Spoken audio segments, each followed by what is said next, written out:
Well, the Titans TV series seems to continually be searching for its groove and changing a bit with each season. Does it course correct in the direction that I want in season 4 or veer further into that CW territory? Stick around and I'll share my thoughts anyway. I'm Peter Franson from christiangeekcentral.com and Spirit Blade Productions. This is my uncut review of Titans Season 4, Episodes 1 and 2. No synopsis on IMDb, so I wrote up my own. This is my crack at it.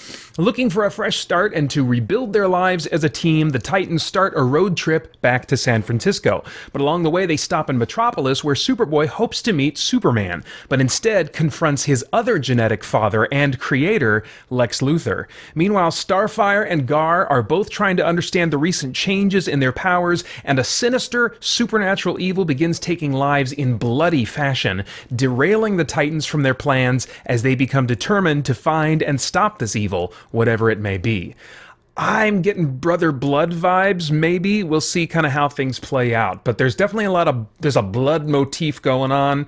There's a weird guy with like a skull mask. I'm like, I'm getting little flavors of Brother Blood. We'll see.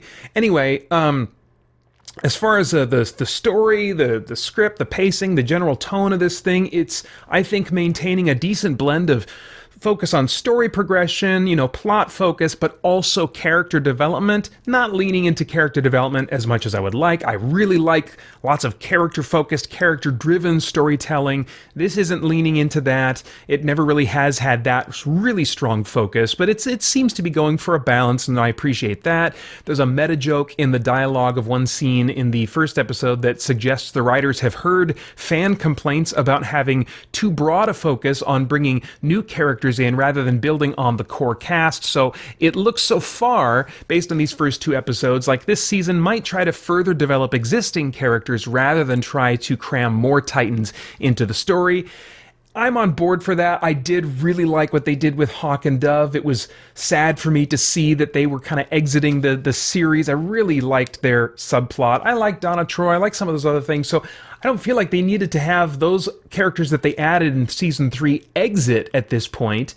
I think they would just be wise to not add more going forward for a while and really develop those. So I am sad to see that it looks like Hawk and Dove and Donna Troy so far are not going to be in this season. Maybe they'll reintroduce them after giving some time to the core cast again. I don't know. I would like that, but I do appreciate, at least as a starting point, a focus on further developing characters that are already on the show. Although so far the dialogue feels mostly functional to the story and to character beats, rather than having a sense of nuance and realism that truly helps me to relate to the characters and fleshes out their personalities. I'll talk about that a little bit more when I get to the performances from the actors.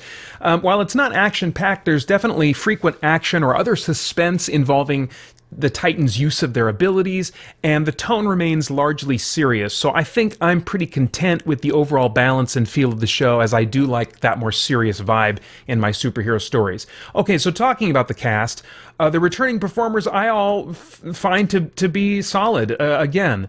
Although they aren't given the time to really breathe and emote outside of dialogue. There's not a lot of storytelling going on while people are not talking. That may be more of a directing or an editing issue. I'm not sure, but I really do like nonverbal performing and storytelling because of how it fleshes out characters and gives actors a chance to perform and show us who these characters are on a more kind of like emotional and psychological level, rather than just based on the words that are coming out of their mouths. And I'm not getting near as much of that as I would really like here. Excuse me. Jay Lercugo, I'm going to guess is how you say his last name, is the newest member of the cast. He's playing Tim Drake, who in the comic books, of course, was the third Robin. He was after Jason Todd. And I appreciate the quirky insecurity and innocence of his character that we've already seen, so I enjoy his performance, but I do hope there will be more to his defining characteristics than just his fresh-faced naivete and the gay relationship they seem to be subtly setting up for him. If I were to jump back to the comments on writing for a little bit, I really want them to justify Tim Drake's involvement in this season. He doesn't have any training, and almost no time has passed since the events of season 3. And so there's been no time to train him. He's not exactly mixing it up and really fighting effectively in the combat scenes, but the fact that he survived an encounter that lasted for a good while against a ninja just didn't feel right to me. So I want them to justify his survivability, let alone his effectiveness in combat situations, as soon as possible. Titus Welliver plays Lex Luthor. Titus Welliver, you might know from the cop series, the police series Bosch, which I did watch a number of seasons of. And he provides a more subtle and less charismatic take on Lex Luthor than I'm used to here, but I still find him interesting as a performer. It looks like he may not be in many more episodes of this season, but I hope that that's not the case, because I do find him interesting to watch.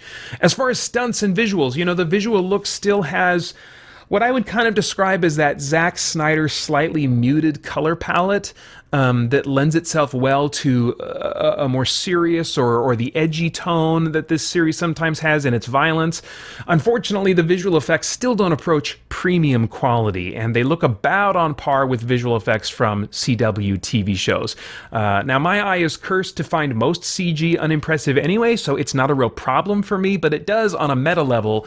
It doesn't give me any hope that the show is truly going to be able to cut loose and really show what characters like Starfire and Superboy are known for in the comics, and rid me in the process of my recurring awareness of this show's budgetary limitations. Okay, so as far as themes, is there anything of moral, philosophical, or spiritual significance going on in the themes of this thing that might trigger some worthwhile thought or conversation? I always like to ask that of myself in the entertainment that I take in. I think Superboy's arc will be the most relevant to us as geeks thematically. He's wrestling with questions of his own identity. And of course, issues of identity are huge today and have been for the last, 10 years or more, but just increasingly more so. We're finding our identity in things like gender, sexuality, our hobbies, our skills, our jobs. We're finding our identity in all the wrong places. But identity is really an important thing that people everywhere, especially in Western culture, American culture, I think, are wrestling with and trying to figure out.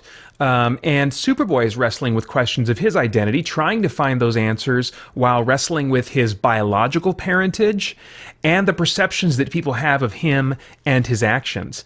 While we are certainly greatly influenced by our genetic parentage, and we can better understand, I think, our strengths and tendencies as we understand and gain insight about our parents, we are also far more than the mere sum of our parents' genes and life choices.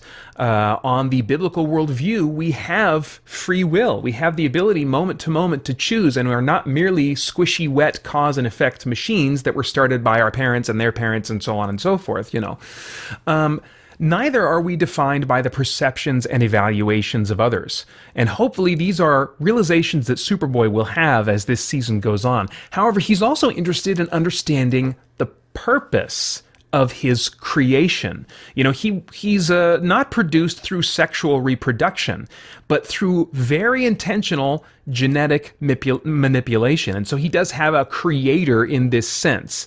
Certainly not in the sense that God is our creator, but I think that his origin provides, knowingly or not, a springboard for our explorations of our own questions about purpose, and the purpose that we were potentially made for. So I'm going to be keeping an eye on that thread in the rest of the season to see where they might take it. Now, I have no idea what your tastes are in TV shows, but if I were a time traveler, I'd go back in time and say, Peter, wait for the entire season to be out, or, maybe just for the season set to come out on Blu-ray. Maybe if you can wait long enough for it to get it used on Blu-ray, get about maybe like a $15, $20 somewhere in there price tag for this season. That would be the sweet spot for you. It's not this awesome must-see show, but you are invested enough at this point to want to keep watching, and with nothing else on HBO Max of interest to you, you might as well just wait and pay a little more to get the season and some special features, presumably, to keep on Blu-ray. This one didn't have a rating that I saw. It probably has one of those TV type ratings. I would describe it as R equivalent, specifically for language and bloody violence in what I've seen so far.